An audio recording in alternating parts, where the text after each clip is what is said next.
Hey everyone, and welcome back. It is Monday lunchtime. I think the cold that I picked up is finally on the way out, so I'm feeling a lot better than I was. The sun is out, it's shining, it's warm. I'm going to get back to training today, and I think I'm going to start making progress again, thank God. I thought for this week's video I could film a bunch of training clips, maybe some highlights and a few insights and other bits I haven't shared yet. So hopefully this is enjoyable or helpful. Let me know. Enjoy.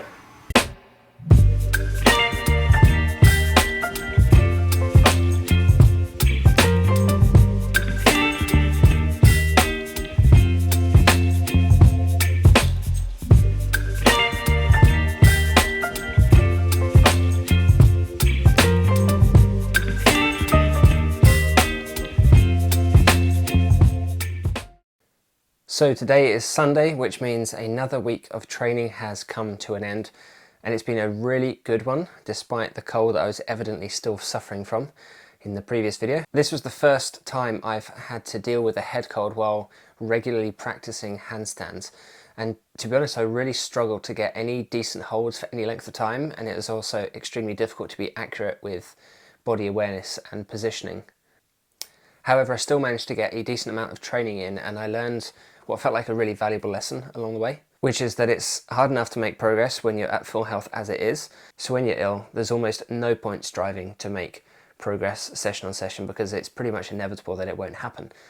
Instead, I think a far more realistic and in fact optimistic approach is to scale the program back, maybe follow a standard deloading approach and just work on really simple drills.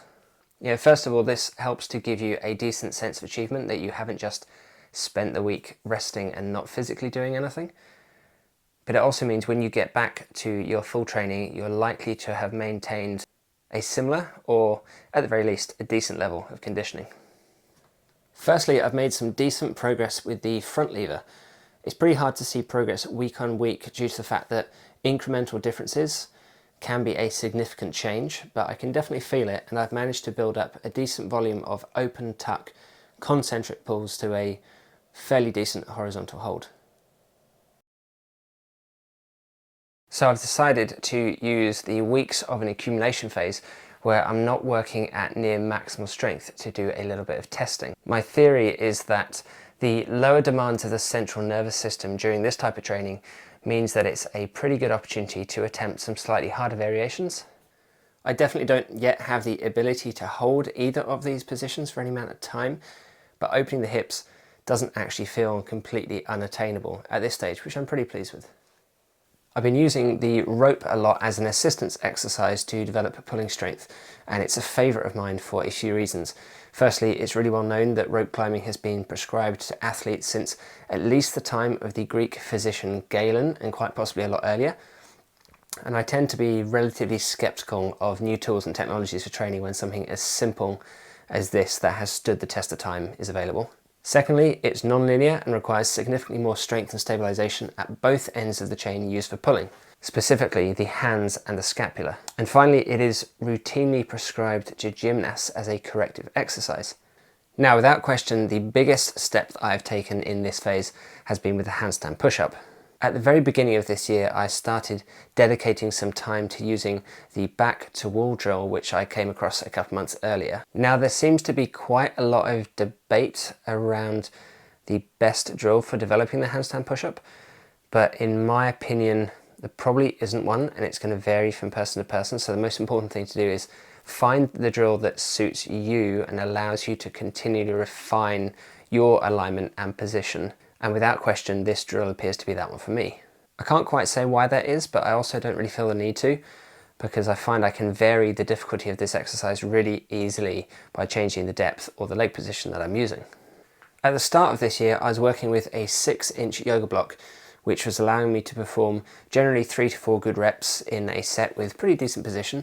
But now I've been able to flip the block on its side to half the depth, but I'm also far more proficient at a depth of 6 inches, where I've actually been performing most sets with 5 to 7 reps, and they are significantly cleaner than they were before, and they do look a lot stronger too.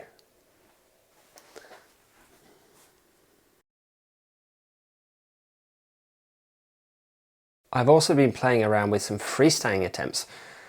However, these generally result in me having to rely on the wall when I try to get back into balance position, or I end up underbalancing and having to step back down. However, early on in the week, I managed to achieve my very first rep of a freestanding handstand push-up to the same yoga block, and later on in the week, I managed a couple more reps which were a lot stronger and felt better.